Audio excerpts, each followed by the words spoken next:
Hello, everybody. My name is Justin Chase, and I'm the director of the RiverHawks Scholar program. I was invited to talk about disabilities and inclusion on the college campus by the College of Education.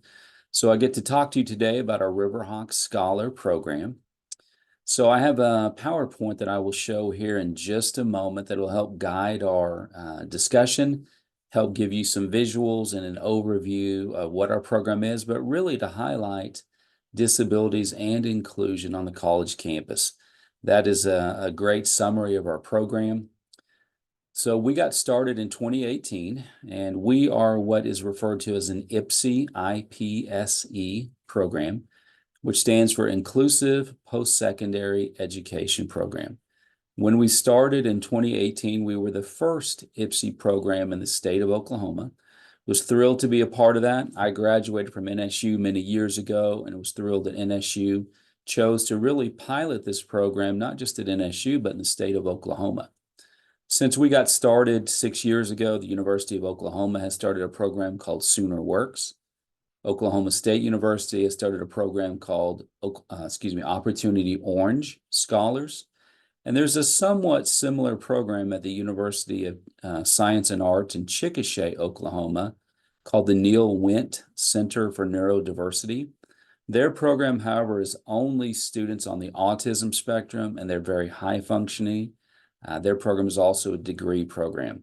Here in just a moment, once I open the PowerPoint, you'll find out a little bit more on the academic side of our program and kind of what differentiates it from a traditional or a non-disabled student's experience here at NSU. So if you'll give me just a moment, I'm going to open my slideshow.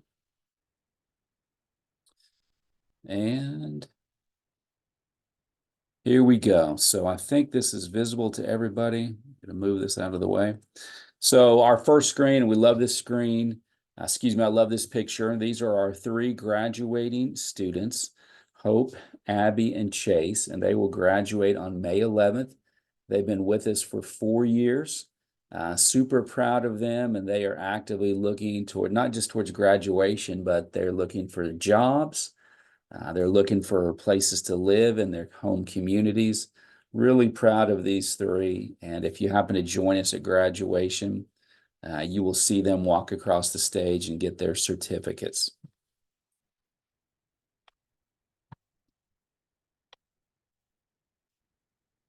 This is our group photo from this year. As you can see, we've got quite a wide range of students. Most are from Oklahoma. We do have a few students from out of state. Super proud of them. We average about 5 freshmen per year, or 5 in our freshman cohort. This current year, we actually brought in 7. But again, if you look at the course of our history, 5 is pretty typical. Now, if you quickly count the number of students there and do the math, you will not see 20 students. Just like every college, and as we all know at NSU, there is attrition. We lose students for financial reasons, is usually the biggest reason. So anyway, we average about 5 students a year. Really have some super students in our program. If you're on the Tahlequah campus, you will definitely see them possibly in the classroom, walking around campus, working at their jobs. So very active on campus. Contact information for me. I do have a program coordinator. Her name is Ashley West. That is our address and our information. I'm a big why person. Why do we do what we do? So we're supporting our students with intellectual disabilities to live their best lives at NSU. Really, that's the what and the why. You know, as educators, I think the why is important. So that drives our curriculum, it drives our philosophies, and really it drives our day-to-day activities in the RiverHawks Scholar students, supporting our students with those disabilities here on campus and helping them to get the skills, get the training that they need to be successful after they graduate and leave our program. We value making college education accessible for everyone. With the right supports, we believe that all students can be successful at NSU. Again, it's our 6th year. We've got some wonderful success stories of our students with disabilities attending class, living in the dorms, joining clubs and organizations, having jobs, and really living their best lives. A quote that I love, we use it in a lot of our presentations. You may be familiar with Temple Grandin, one of the nation's leading experts on autism. If you haven't seen her, you can pull her up on YouTube, very famous. So one of her quotes is, there needs to be a lot more emphasis on what a student can do instead of what they cannot do. It's a great philosophy, and it is completely intertwined in our program. We're not focused again on what they can't do, but what they can do, and always behind the scenes encouraging them to do more, to grow in different areas. Love that quote. So a couple details about our program. We, again, we're the first inclusive program in Oklahoma. All of our students have intellectual and/or developmental disabilities, IDD. Since this is the College of Ed, I know you guys are very familiar. Developmental disabilities can look like many different things. Some of the disabilities we see in our program may be Down syndrome. Autism is a very common one. Williams syndrome is another.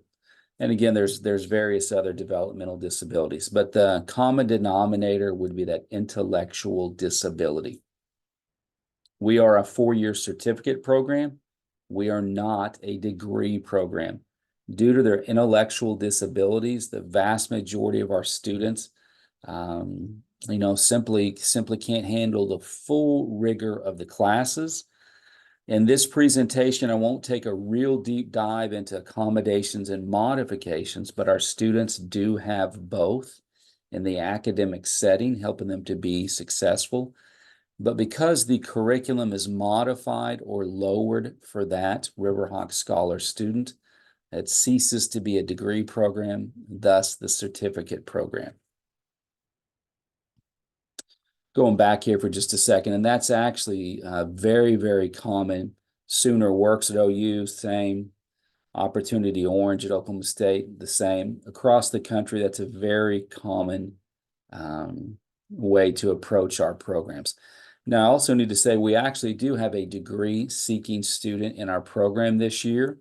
We're very excited about that. She is our first degree-seeking student. She's doing great on campus. She's thriving and doing well in her classes.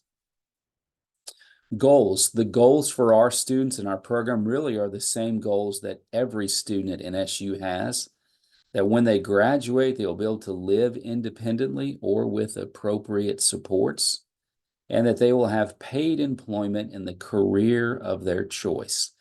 I'll pause there for just a moment. The real big emphasis on the job or the career of their choice. We want to support our students in whatever job that they want to go into. For example, I have one student taking courses at ICTC, Indian Capital Technology Center. He wants to work in landscaping, horticulture. He wants to work outside, mowing, that kind of a thing. Obviously, that's not a degree that NSU offers. So we partner with a career tech system for our student to get those skills and the training in those areas. Next year, we have a student that wants to attend ICTC and work in the electrical. He wants to be an electrician or an electrician helper. So we're going to partner with them in that area. Paid employment. Now I'll be the first to say the data you're looking at comes from Think College. If you want to look for national data on IPSI programs like ours, Think College is the national clearinghouse, really for all things IPSI. Wonderful website. Across the country, I should say, there's really right now about 320 programs that are similar to ours. The really neat thing is they're growing rapidly. Again, we started 6 years ago. Before that, Oklahoma had 0 programs like ours. We now have 3. And you see that trend across the country. Southeastern part of the United States has quite a few programs. The northeastern part of our country does. The West Coast has. Here in the middle part of our country, we are growing and catching up fairly quickly. So the paid employment after exit, again, the data is 1 year after exit, about 59%. 2 years is 66%. 3 years is 67% after graduating. When you compare that to data of the students that don't attend programs like ours, it's much lower. I have to apologize, but I don't have that slide included in this one. But it's somewhere around the 20 to 25% paid, forgive me there, paid employment after graduation. Within our program, with our graduates, we have about an 85% employment rate after graduation. Keep in mind that as of the recording of this video, we only have 2 graduating cohorts. Here in about 5 weeks, we'll have our third. So we have a smaller sample size. Really, that's why our data right now is higher than the national average. Another statistic that Think College likes to track is satisfaction with social life. Another way to say that would be engagement in the community. That is something that we look at in IPSE programs like ours. And when polled, 92% are satisfied with their social life. They're satisfied with their community engagement, which is very, very important. Not just for people with disabilities, but I think we would all agree that's an important thing to do, be satisfied with your social life and in your community engagement. So we work on 4 different areas in our program daily. We all know in college is academic. So of course we have an academic piece. I'll talk in more detail about each one of these in just a moment. But really our bread and butter and what sets us apart from a traditional college experience at NSU or experience for our non-disabled. Sorry, telephone's ringing. Can't get away from the phone. The 3 areas that really separate us are social skills, independent living, and career readiness. And again, I'm going to go a little bit deeper on those areas. If you have more questions after this, please come see me, reach out. We love to talk about the RiverHawks Scholar program, and we just don't have the time to take a super deep dive into these areas, but let me touch on them briefly. So I mentioned earlier 2 full-time support staff, myself and Ashley West. We do employ several student workers on campus, actually quite a few. We have 2 residential student assistants that live in the dorms, and they work daily with our students on independent living skills, social skills to a lesser extent. Those 2 students, they are full-time college students. One right now is a special ed major, another is a nutrition major. They work for us each 29 hours a week.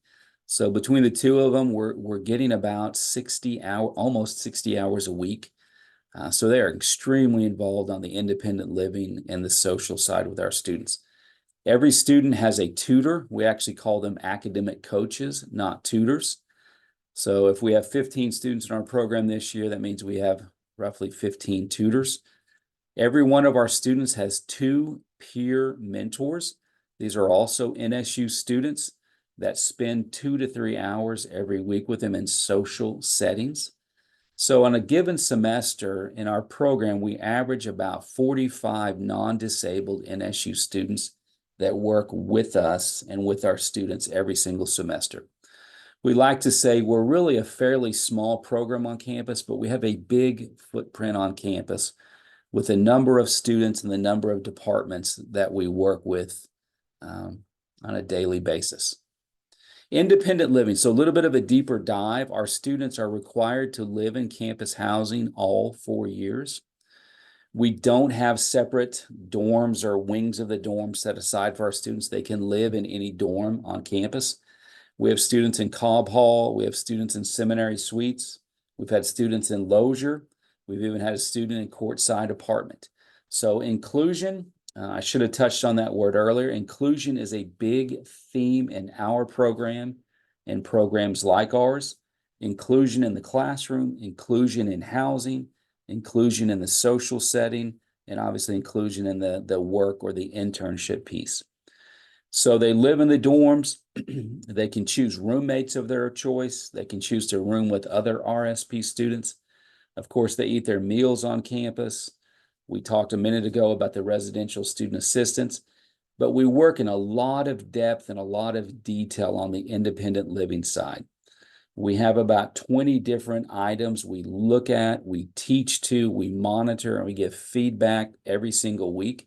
We call those our ADLs, activities for daily living, things as simple as cleaning or laundry or personal hygiene or cooking.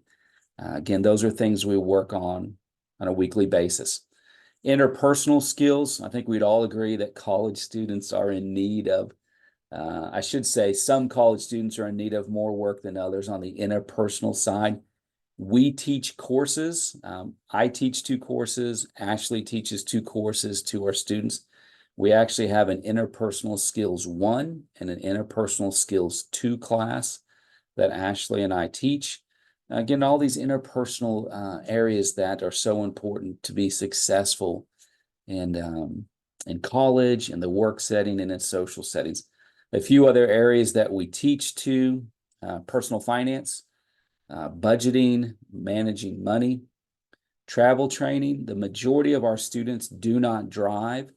So within the first 3 to 4 weeks, we start our travel training in the Tahlequah community, teaching them to use public transportation, teaching them to navigate our community. So if they have to go get groceries, or they have to go, if they want to go to a restaurant, or when they're juniors and seniors and they work, they can navigate to and from campus safely, confidently, and independently. The philosophy would be that when they graduate, they take those same skills and competences to their home communities, so they can work outside the home. So they can go to the grocery store. They can hang out with friends socially, even if they don't drive. Healthy relationships is a piece of our program as well. We actually teach that on Sunday night lessons. We call them our Sunday night lessons with our student assistants. Healthy relationships, safe dating, and personal finance are the 3 topics we like to touch on. We definitely spend some time on that healthy relationships and safe dating. My students are no different than any other college student. They want that relationship. They want that, that partner that they can spend time with. There is some data to suggest that people with disabilities are 7 times more likely to be sexually abused than their non-disabled peers. We all know in an inclusive college setting, there is a little bit of risk or a little bit of danger. So heaven forbid something should happen to one of our students, we teach to that. We give a lot of instruction, a lot of feedback. We use our student assistants to teach those relationships and safe dating courses. Example I love to give is, I know that I'm the old guy in the program. It's easy for our students to think, what does Justin know? He's 100 years old. He doesn't remember dating. So we have those conversations from our college peer supports to our students. What it does is open up more authentic conversation. And we think it's kind of a better experience for our students on that healthy relationship and safe dating piece. Social skills, love this picture. It's a great example of some of our goals on the social side. So these are all my students. This was taken 2 years ago at the football homecoming game. We have tailgating every year at homecoming, but this is exactly what we want socially for our students, that they're engaged in traditional campus social activities. Again, love the picture. Our students have to join clubs and organizations. It's a requirement of our program. I think we would all agree that's how we learn typical and appropriate social skills, is by spending time with our peers in social settings. That's why joining clubs and organizations is mandatory and a requirement for our students. We encourage them to participate in NAB, Northeastern Activity Board, campus activities. We do have official instruction. I mentioned the courses that Ashley and I teach. Our Sunday night lessons, we have instruction in social skills. Self-advocacy is a huge area. We all know that college students are legal and independent adults. So when they step onto the college campus, they have to begin to advocate for themselves. We call them their support teams, but day 1 on campus, their freshman year, we lay out who their support teams are socially, in the housing, on the independent living side, academically, and of course on the work side or the internship side. So social skills is a big part of our program. We actually have several students that have joined fraternities and sororities, which are very social. So yeah, that's pretty exciting. Another picture that I just love, again, these are either my students or mentors in our program. The picture on my left, you may, how you're viewing it, it may be on your right, I'm not sure. This young man is one of our students. He's a junior in our program. This young lady worked with our program for 3 years as a mentor, as a tutor, as a student assistant. She's now a special education teacher in the Bixby School District. So he was the powder puff coach for her sorority.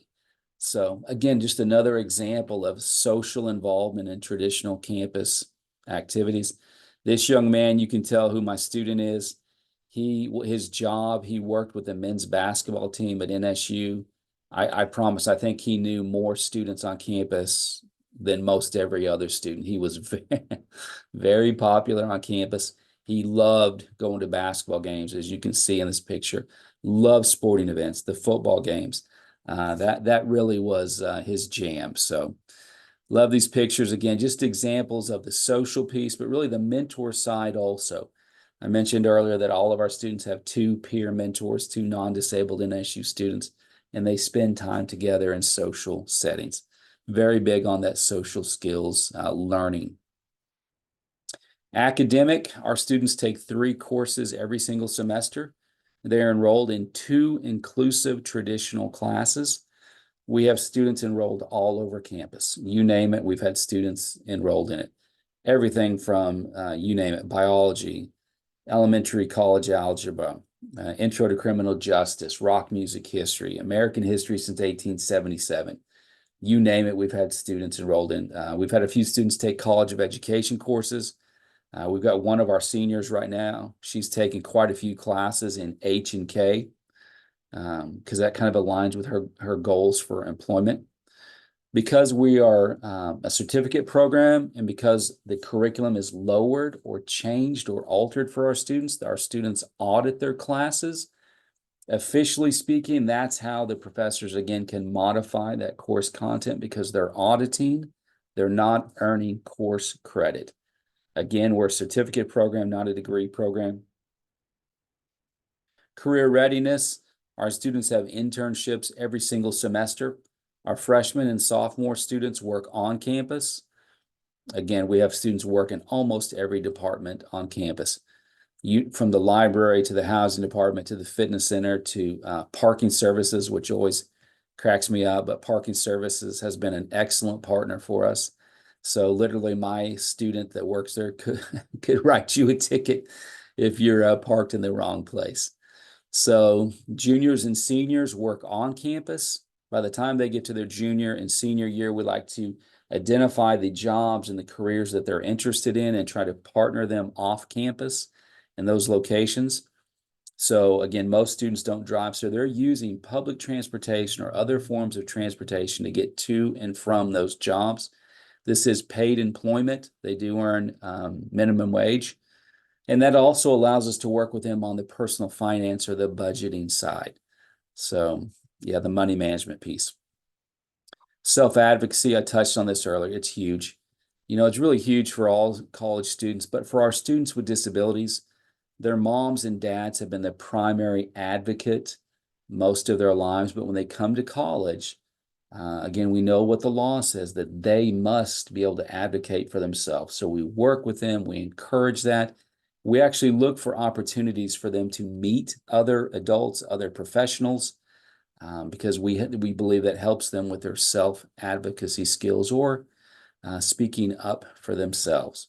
Most of our students kind of gravitate toward that naturally.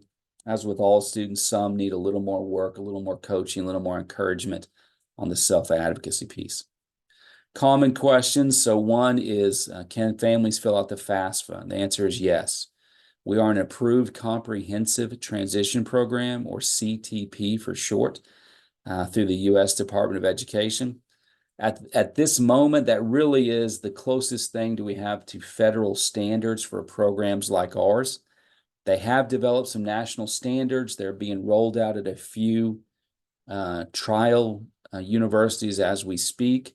So in the next few years, hopefully we'll be able to move into that area of adopting those federal standards. What that really means is you're a quality program. You're using research-based activities for best outcomes. And I think that is all my slides. I appreciate your time. I hope I haven't talked too long. Love to talk about disabilities and inclusion on campus because in our program, we're seeing it, we're living it, we're seeing the results of it. This morning at 8:30, one of my students and one of my student assistants joined me for a podcast here on campus. So, the last 6 years, we've really seen a lot of growth, a lot of headway as to accepting people with disabilities on campus. I will say we still have room to grow. Any of you that know me, you hear that from me. It's one of my strong feelings or passions. There's still room to grow with accepting disabilities on campus. But we're really thrilled with how much progress we made this last 6 years. So, with that, encourage all of you that are watching this, please help us advocate. This afternoon, another quick example, this afternoon at 3 o'clock, I get to join faculty council, myself and two professors that have worked with our students and two of my students, and we're talking about disabilities to the faculty council. So really, we're trying to promote this conversation about disabilities in classes, disabilities on campuses. So I appreciate your help. I appreciate your advocacy.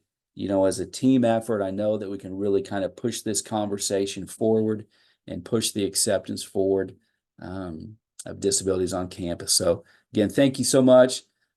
Pretty quick presentation. If you have more questions or want more information about our program, please reach out to me or Ashley, and we're happy to give you a lot more information. Hope you have a good weekend.